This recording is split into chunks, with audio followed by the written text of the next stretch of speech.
So students, आपण third chapter learn करत आहोत आणि त्याच्यामध्ये आपण communicable disease and non communicable डिसीजची डेफिनेशन वगैरे पाहिलेली आहे. त्याचे टाइप्स पण एक्सप्लेन केलेले आहेत.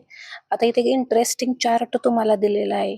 या चार्टमध्ये डिसीज दिलेला आहे, त्याच्यानंतर कॉजल एजंट म्हणजे कशामुळे होतो तो, आणि त्याचं site infection, symptoms, preventive measures, आणि एक्झामला याच्यावर तुम्हाला क्वेश्चन विचारला जातो.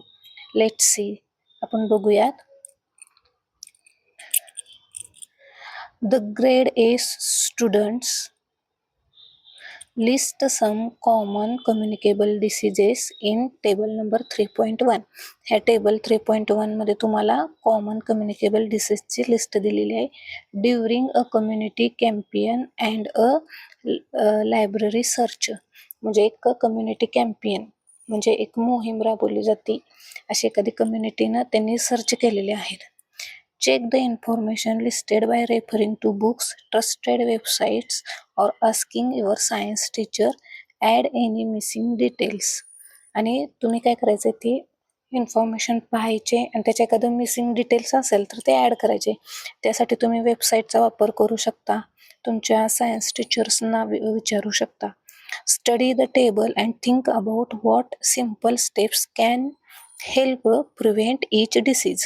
या टेबलचा स्टडी केल्यानंतर आपल्या लक्षात येणार आहे की आपण या म्हणजे जे डिसीज होतात आपल्याला, त्या डिसीजपासून आपण कशा प्रकारे स्वतःचं प्रिव्हेन्शन करू शकतो किंवा कशा प्रकारे स्वतःचं प्रोटेक्शन करू शकतो.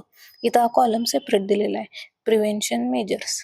आता फर्स्ट बघा, इथं काय दिलेलं आहे, डिसीजचं नेम पहिल्या ह्याच्यामध्ये, नंतर दिलेला आहे कॉजल एजंट म्हणजे कशामुळे होतो तो, नंतर साईट ऑफ इन्फेक्शन म्हणजे नक्की बॉडीमधल्या कोणत्या पार्टवरती त्याचं इन्फेक्शन होतं, त्याच्यानंतर सिम्पटम्स, आणि प्रिव्हेंटिव्ह मेजर्स म्हणजे आपण काय काळजी घेतली पाहिजे की ते डिसीज आपल्याला परत होणार नाहीत यासाठी. फर्स्ट दिलेला आहे कॉमन कोल्ड अँड इन्फ्लुएन्झा, म्हणजे जे आपल्याला सर्दी खोकला वगैरे होतो तो कशामुळे होतो, व्हायरसमुळे होतो, आणि तो कशावर अटॅक करतो, रेस्पिरेटरी ट्रॅक. आता त्याच्यामध्ये सिम्पटम्स जे आहेत ते काय आहेत, नेसल कॉन्जिगेशन अँड डिस्चार्ज, सोअर थ्रोट म्हणजे चव जाते थोडक्यात, फेवर ताप येतो, कफ होतो, आणि बॉडी एक. त्याच्यात आपण प्रिव्हेन्शन काय घ्यायचं, त्याच्यामध्ये वॉशिंग हँड्स फ्रिक्वेंटली म्हणजे वारंवार काय करायचं आहे, हँड्स वॉश करायचे आहेत.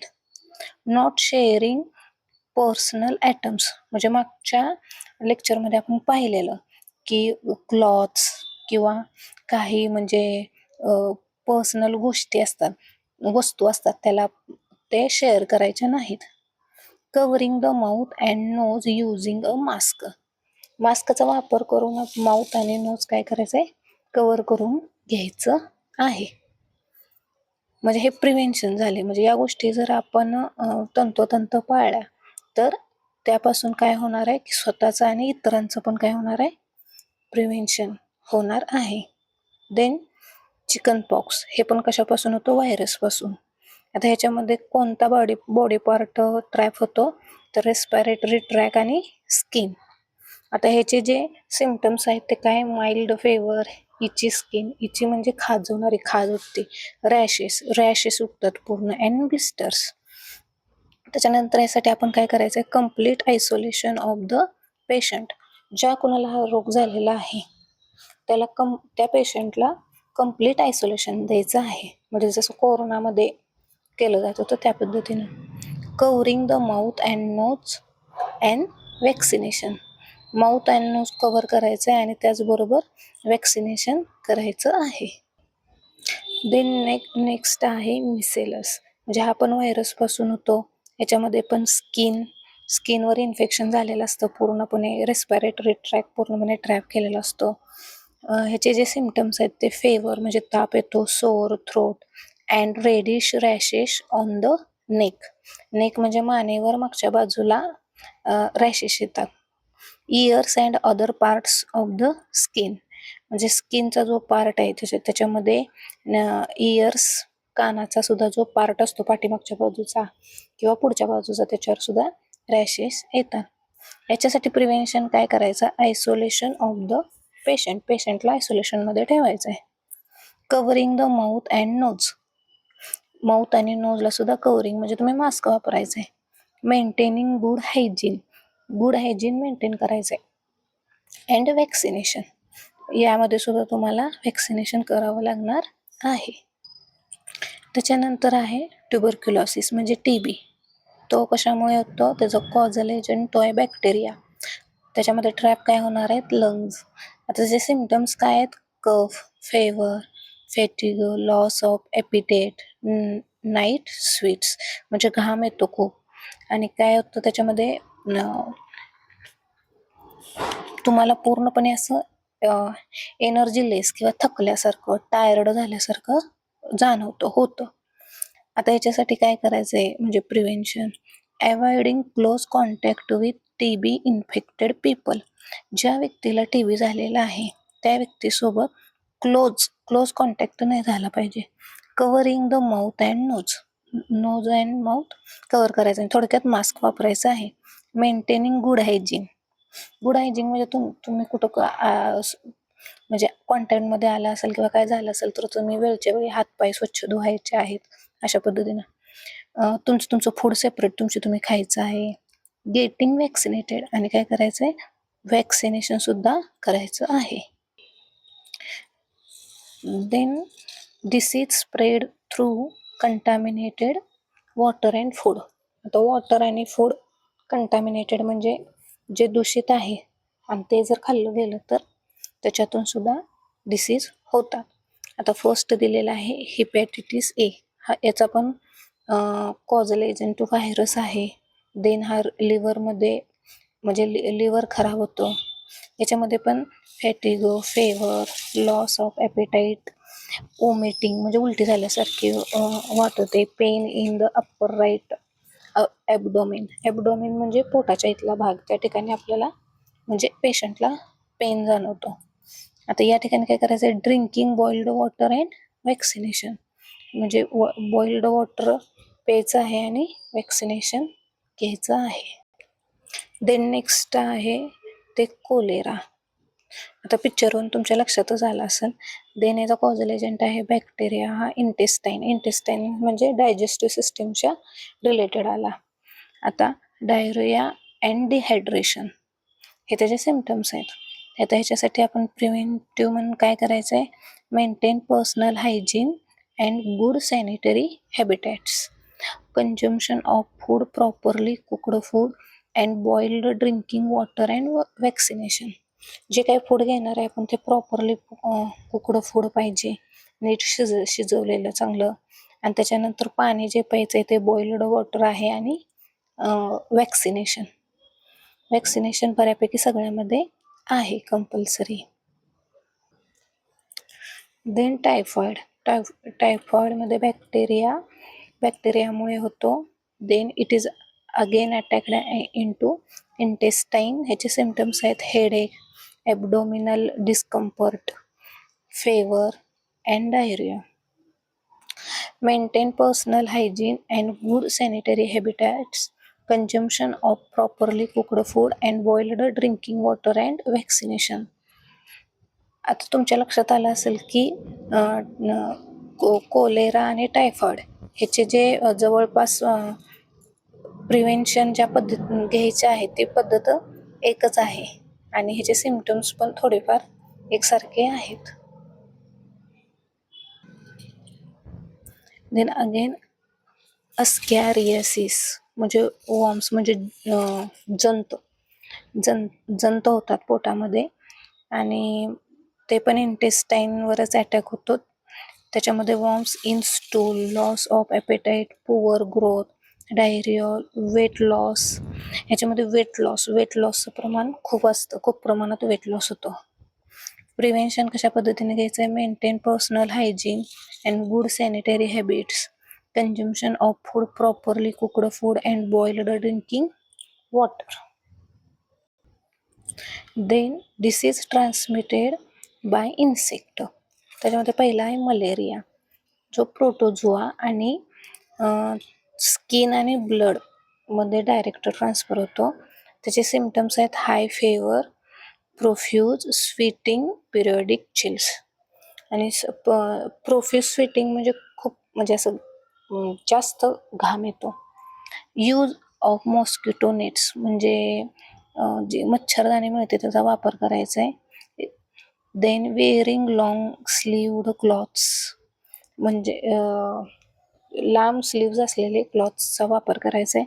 Control of mosquito breeding in and around your home म्हणजे मॉस्किटोसाठी मग जे काही हे असतील मार्केटमध्ये मिळणारे प्रिव्हेंट करणारे त्याच्यासाठी जे मटेरियल मिळतं त्याचा आपण वापर करू शकतो. देन नेक्स्ट आहे डेंग्यू फेवर. व्हायरस आहे कॉझल एजंट. देन स्किन आणि ब्लड चे सिम्पटम्स आहेत favour, headache, muscle and joint pain. Muscle आणि जॉईंटमध्ये पेन होतो.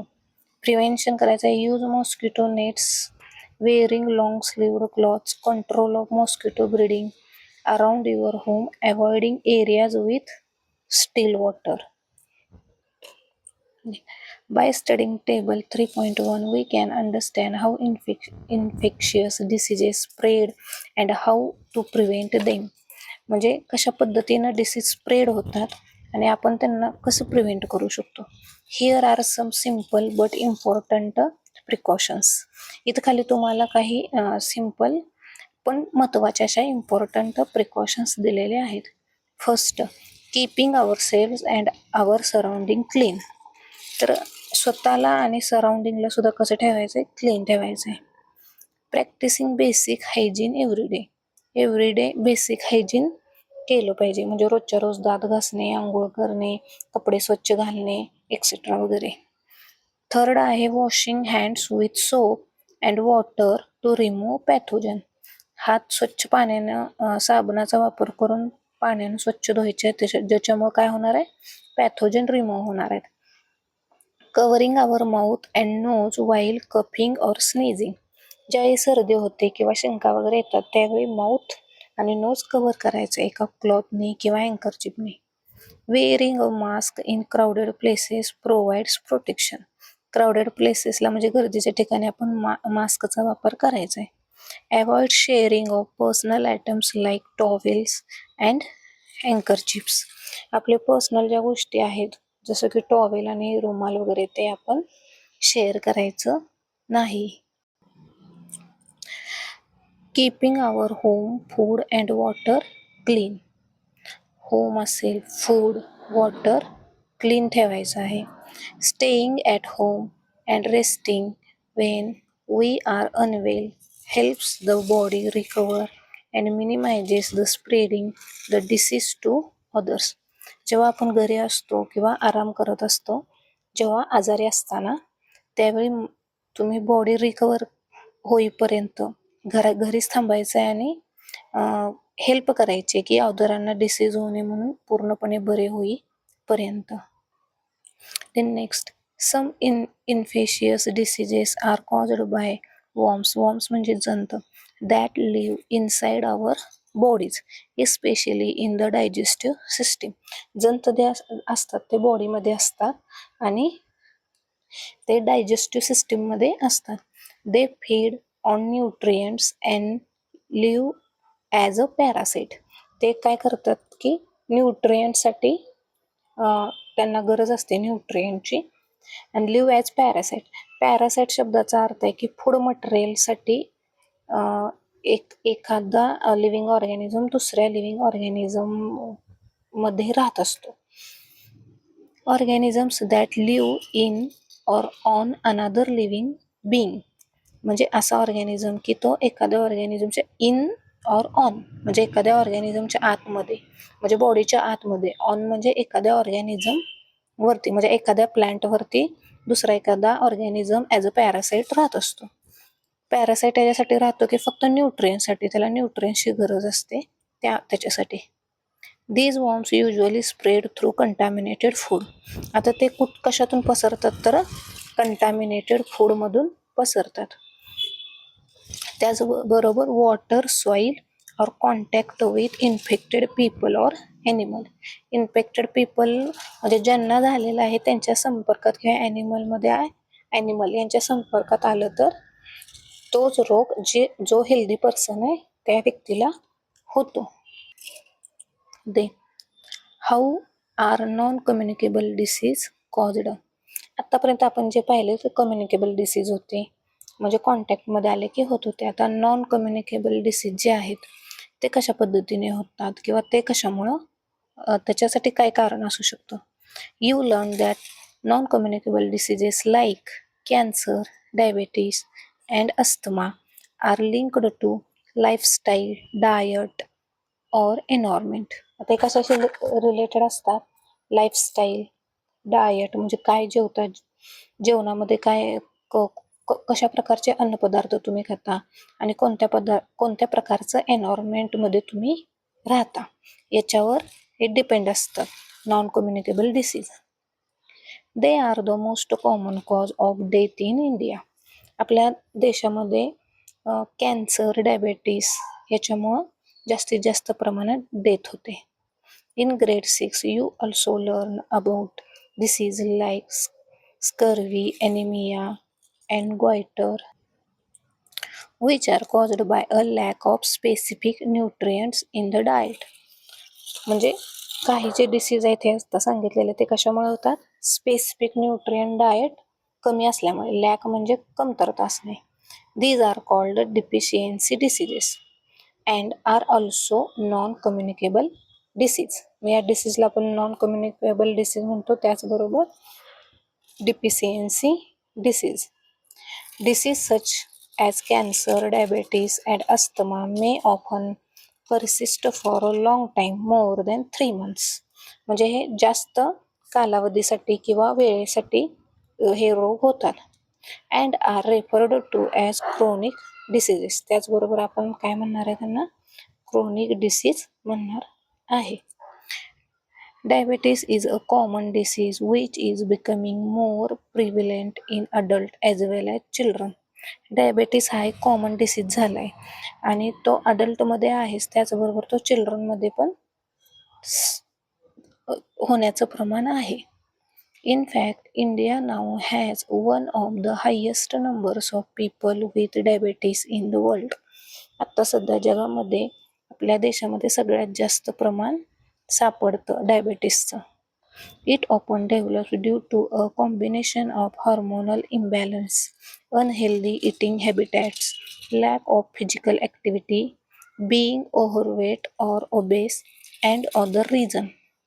तर डायबेटीस होण्यामागचे मुख्य कारण काय आहेत की मेन रिझन, तर त्यामध्ये पहिलं त्यांनी सांगितलं आहे की कॉम्बिनेशन ऑफ हार्मोनल इम्बॅलन्स.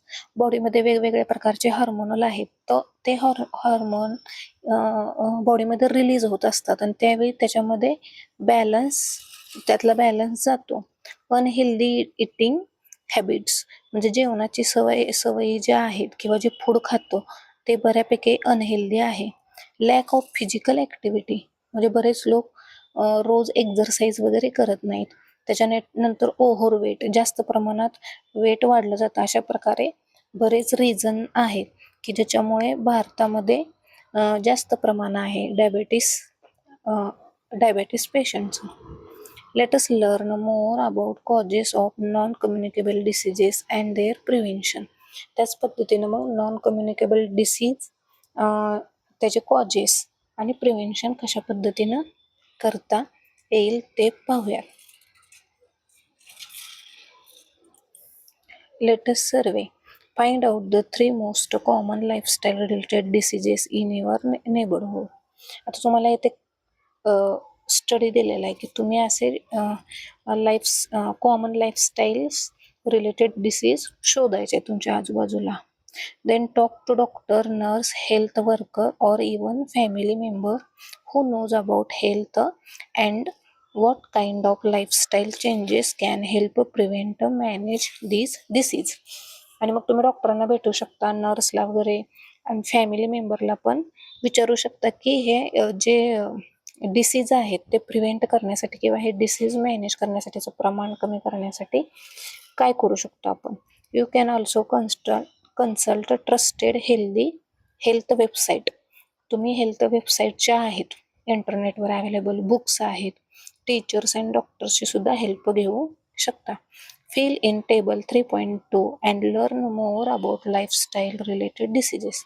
आता 3.2 टेबलमध्ये दिलेलं आहे. आता या ठिकाणी तुम्हाला स्टडी करून काढायचं आहे की याच्यामध्ये सायन्स सिम्पटम्स काय काय आहेत किंवा लाईफस्टाईलमध्ये काय चेंज करावा लागेल. देन नेक्स्ट फर्स्ट दिलेला आहे ओबेसिटी. आता ओबेसिटी म्हणजे लठ्ठपणा, म्हणजे जास्त प्रमाणात लोक लठ्ठ होतात. तर त्याचे सायन्स आणि सिम्पटम्स काय असतील, तर पहिल्यांदा म्हणजे एक तर असेल तो मोबिलिटी इश्यू. त्यांना मोबिलिटी इश्यू होणार आहे की ते फास्ट म्हणजे फिजिकल ॲक्टिव्हिटी करू शकणार नाहीत. नंतर जे असणार आहे ते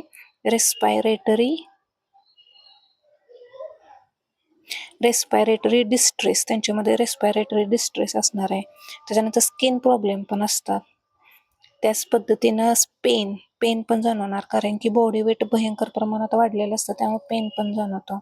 त्याच्यानंतर त्याच पद्धतीनं त्यांच्याकडे आणखीन एक सिम्पटम्स येतो म्हणजे फॅटिग म्हणजे काय, तुम्हाला कॉन्स्टंट टायर्डनेस जाणवतो, म्हणजे तुम्हाला एनर्जी लेस वाटतं, एनर्जी बॉडीमध्ये जाणवत नाही, थकल्यासारखं, विकनेस भरपूर प्रमाणात आलेला असतो. तर काय होतंय ओबेसिटीमध्ये सिम्पटम्स, मोबिलिटी कमी होते, मोबिलिटी इश्यू होतात, रेस्पिरेटरी डिस्ट्रेस होतो, स्किनचे पण प्रॉब्लेम होतात, पेन वाढतो बॉडीमध्ये, तुम्हाला टायर्ड झाल्यासारखं वाटतं. तर हे सिम्पटम्स जाणवतात. आता सजेस्टेड लाईफस्टाईल त्यांनी दिलेली आहे, eating a balanced diet and exercise regularly. तुम्ही रेग्युलरली एक्झरसाइज करायचे आहे, बॅलन्स्ड डाएट घ्यायचा आहे. आता डायबिटीसमध्ये त्यांनी सिम्पटम्स दिलेत. तर या ठिकाणी फ्रिक्वेंट युरिनेशन, एक्सेसिव्ह थर्स्ट म्हणजे खूप घसा कोरडा पडतो, वेट लॉस, खूप जास्त प्रमाणात वेट लॉस होतो, टायर्डनेस, स्लो हिलिंग, अशा प्रकारचे हे सिम्पटम्स आहेत. तर आता याच्यामध्ये आपल्याला त्यांनी काय सांगितले करायला, की लाईफस्टाईल म्हणजे आपण काय लाईफस्टाईलमध्ये चेंज करायला पाहिजे. तर याच्यामध्ये एकतर फर्स्ट रेग्युलर एक्झरसाइज करायला पाहिजे. रेग्युलर जर एक्झरसाइज केली तर बऱ्याच म्हणजे रोगांवर तो एक रामबाण उपाय असल्यासारखा आहे. त्याच्यानंतर डाएट जो आहे तो बॅलन्स्ड पाहिजे, म्हणजे तुम्ही जे फूड आहे ते बॅलन्स्ड फूड ईट केलं पाहिजे, बाहेरचं जास्त खाल्लं नाही पाहिजे. नंतर low sugar diet, low sugar, कारण की डायबेटीसमध्ये शुगरचाच प्रॉब्लेम असतो, त्यामुळे तुम्ही तुमचं जे फूड आहे त्याच्यामध्ये शुगर नसली पाहिजे. प्लस तुम्ही फायबर कंटेंट फूडसुद्धा प्रेफरन्स करू शकता. तर या पद्धतीनं जर लाईफस्टाईल चेंज केली तर तुम्हाला डायबेटीसपासून सुटका मिळेल. नेक्स्ट पॉईंट दिला आहे हाय ब्लड प्रेशर. तर त्याच्यामध्ये इथं सिम्पटम्स काय आहेत, तर चेस्ट चेन. तर प्रेशर ज्यांना बी पी असतो तर त्यांचा कॉमन जो सिम्पटम्स काय आहे की त्यांच्या पेन जाणवतो चेस्टमध्ये. त्याच्यानंतर त्यांना ब्रीथ घेता येत नाही, म्हणजे श्वास घेता येत नाही फास्ट, म्हणजे शॉर्टनेस ऑफ ब्रीथ आणि डेझिनेस, अशा प्रकारचे सिम्पटम्स हाय बी पीमध्ये येतात. आता ह्याच्यामध्ये लाईफस्टाईलमध्ये आपण एक चेंज काय करू शकतो, तर एरोबिक एक्झरसाइज करायला सुरुवात करू शकता. त्याच्यानंतर फ्रूट्स, बॅलन्स्ड डाएट, एक्झरसाइज करणे, अशा प्रकारे तुम्ही लाईफस्टाईल चेंज केली तर बी पी जो आहे तो कंट्रोलमध्ये राहू शकतो. तर अशा पद्धतीनं आपण डिसीज, त्याचं कॉजल एजंट काय असेल ते, त्याचे सिम्पटम्स आणि प्रिव्हेन्शन, लाईफस्टाईल कशी चेंज करायची, काळजी कशी घ्यायची, प्रिव्हेन्शन कसं घ्यायचं हे पाहिलं. देन इथं तुम्हाला एक इन्फॉर्मेशन दिलेली आहे सायंटिस्टची, की Kamal Randive was a pioneering biochemical researcher. She studied how hormones and certain viruses are linked to cancer. तर त्यांनी स्टडी असा केला की हार्मोन्स आणि काही व्हायरसेस हे कॅन्सरशी कशा पद्धतीने लिंक आहेत. Helping improve it's treatment and prevention. आणि त्यामुळं हेल्प झाली की त्याची ट्रीटमेंट चांगली करता आली आणि प्रिव्हेन्शन पण घेता आलं. Her work also showed how tobacco diet and pollution can raise the risk of cancer. त्याचबरोबर त्यांनी जे वर्क केलं होतं त्याच्यामध्ये हे लक्षात आलं की कशा पद्धतीने कॅन्सर म्हणजे रिस्क ऑफ कॅन्सर वाढते टोबॅकोमुळं, अतिप्रमाणात डाएट केल्यामुळे आणि पोल्युशनमुळं. Then highlighting the importance of a healthy lifestyle.